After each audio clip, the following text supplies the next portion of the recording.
Our ancestors mapped the skies to use them as a roadmap to a brighter future. Staring up into the night sky always helped to provide humanity with a sense of hope, a direction where we should go, a drive for future innovation, and a perspective of the bigger picture that helps us to better understand our place in the universe. So today, here at Unexplained Mysteries, we'll be taking a look at these mysterious discoveries.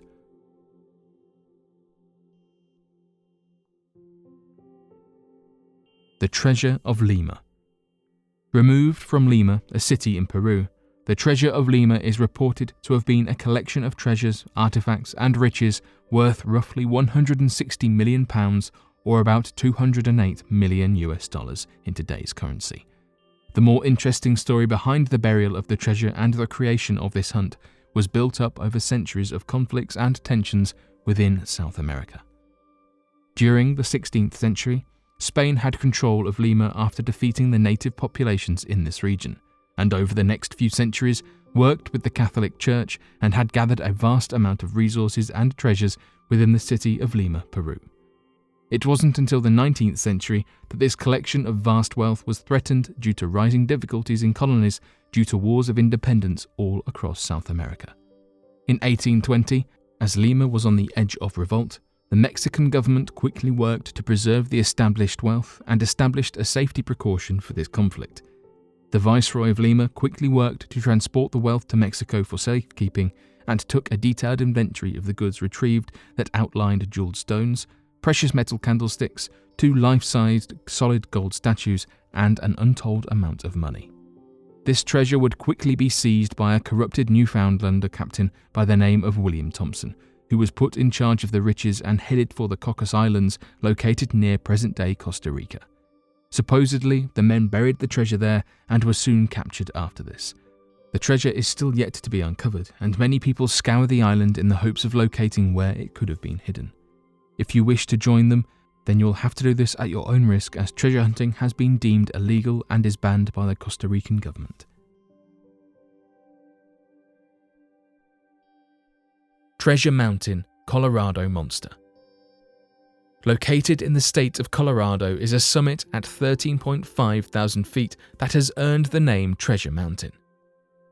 The reason for such a strange name is due to the growing rumors surrounding the region that claim the summit holds both a stored treasure of immense size and a supernatural curse capable of preventing any treasure hunters from ever leaving the summit with the treasure in their hands. According to the local legends, back in the early 1700s, a French expedition consisting of several hundred men went through the Rocky Mountains and began prospecting the region to better understand the resources available in the land. During several months of working in the mountains, the expedition team had generated enough gold to be worth roughly $33 million in the modern day, and hid the gold in 3 different places located near the summit of Treasure Mountain. There have been further conflicting reports that several expedition teams made to recover the gold, either by the French government or treasure hunters, have led to nearly yearly individual perishing to unknown circumstances, sudden injuries, or impossible to explain events. It is due to the lack of evidence that any gold has ever been recovered from the mountain following this original expedition back in the early 1700s that many believe the treasure to still be located in an undisclosed location to this day, though perhaps guarded by something both dark and supernatural. In 1993, the myths surrounding this supernatural curse would reach popularity after a local area family, who claimed to be a direct descendant of one of the surviving French exhibitionists from the original journey back during the 1700s, claimed that they had located the treasure only to find it impossible to retrieve after continuous battles with the elements. According to their story, they had located the cave tunnel entrance to the treasure only for a sudden underground landslide to cause a cave-in roughly 20 feet into the mountainside. As the family began digging out the cave-in, a rattlesnake had jumped from the tunnel and tried to take down several of the family members before being removed. This led to the family quickly bringing in a number of candles in an attempt to illuminate the cave before suddenly a flock of bats flew in and forced them all to the ground. Before the family could stand back up, however, all the candles were suddenly lit before a massive owl flew into the cave and attacked them. The family eventually fled the area and, according to the family, A further landslide in the region caused the cave entrance to have been swallowed up entirely. Anthrax Island. Grunard Island is located in Grunard Bay, just off the shores of Scotland. The island, which is a mere 1.2 miles in length, was once covered in trees, but now sits barren and uninhabited as it has been since the 1920s. Until recently, stepping foot on this tiny island was forbidden. It's said that it was so contaminated with biological weapons that disturbing the area would release massive amounts of anthrax into the air. During World War II, military scientists of Britain's biology department began researching the use of biological weapons. In a series of experiments, codenamed Operation Vegetarian, the scientists hoped to develop a way to infect the German beef supply with anthrax. The strain of anthrax, Volum 14578, was chosen as this particular strain becomes more virulent as more people are exposed. That is, it becomes easier to infect and damage more hosts. And although gastrointestinal anthrax is rare, it is just as deadly. While other forms of anthrax cause abscesses of the skin and throat, Volum 14578 would cause bleeding in the digestive system, with a mortality rate of about 60%. All they needed was a place to do the testing. The scientists knew the tests would cause long-term contamination of the anthrax spores, so they sought out a remote location. Grunard Island was easily found suitable, and the British government requisitioned it from the owners. In 1942, a 50-man team headed by meteorologist Sir Oliver Graham Sutton and microbiologist David Henderson headed to the island to begin Operation Vegetarian. The team brought 80 sheep along with them for testing. As seen on videotapes that became declassified in 1997, the experiments consisted of detonating an anthrax bomb above a group of sheep. Once the bomb was set off, a brownish cloud wafted towards the sheep. Later in the video, the sheep are shown being incinerated.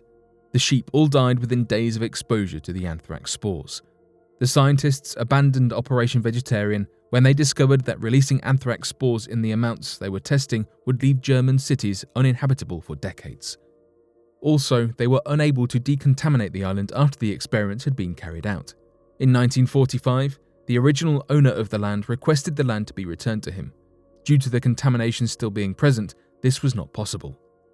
The government agreed to take responsibility for the island and its cleanup. The family of the owner would be able to purchase the island back for £500 once that was completed. Many years passed before anything was done about the island. It was deemed too expensive and too dangerous to decontaminate, and the government quarantined indefinitely. It wasn't until 1981 that the idea of decontamination of Grunard Island came up again. Newspapers began receiving messages from Operation Dark Harvest. The messages demanded the immediate decontamination of the island. Operation Dark Harvest claimed they had a team of microbiologists collect contaminated soil from the island. One message threatened to leave the soil at appropriate points that will ensure the rapid loss of indifference of the government and the equally rapid education of the general public. 2 boxes of samples were distributed. One was left at the military facility in Porton Down, another was left outside a government office where the Conservative Party was holding a conference. Although the Porton Down sample contained anthrax bacilli, the other sample did not. Finally, in 1986, decontamination began. Over 300 tons of formaldehyde diluted with seaweed was sprayed over every inch of the island. The topsoil with the highest contamination was also removed. Then, to test the safety of the island, a flock of sheep was placed there. Those sheep remained healthy. In 1990, 4 years after decontamination attempts, the island was deemed safe. And as promised, the family of the original owner was allowed to purchase the island back.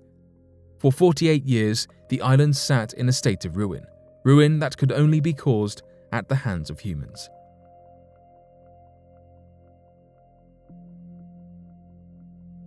The Boucher Map shows Antarctica without ice. For over 40,000 years, Antarctica has been covered by glaciers and snow, making it one of the most inhospitable places on the planet. The ice makes it impossible for Antarctica to be a home to any humans.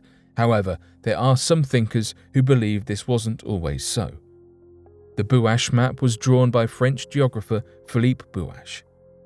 Boucher drew his maps by combining his geographic knowledge, research from contemporary explorers, and astronomical observation. The map he produced in 1739 was titled in French. However, when translated, it means Map of the Southern Lands contained between the Tropic of Capricorn and the Antarctic Pole, where the new discoveries made in 1739 to the south of the Cape of Good Hope may be seen. The biggest discovery on Boucher's map was that it appeared to depict Antarctica before it was buried by ice, leading some explorers and geographers to use it as evidence that Antarctica was inhabited by an ancient civilization before being rediscovered in the 19th century. The most famous proponent of this theory was Charles Hapgood, who published Boucher's map in his 1966 book Maps of the Ancient Sea Kings. However, the arguments of Hapgood and others have been met with criticism. Firstly, many argue that Hapgood did not take care in translating Boucher's annotations on the map before publishing it, and if he had, he would have realized that Boucher did not mean to depict an ice-free Antarctica. For example, there are multiple annotations over Antarctica on the map where Boucher has written conjecturé and soupçonné, which translate as conjectured and suspected, showing Boucher himself was not sure that human life could survive on Antarctica. What's more, the annotations also make frequent references to icebergs, freezing temperatures, and glaciers over Antarctica. Icebergs are even drawn on the map. Therefore, for many, the argument that Boucher was using the map to claim Antarctica was ice-free would be ludicrous. Secondly, two versions of Boucher's map were created, one which shows Antarctica with ice and one without.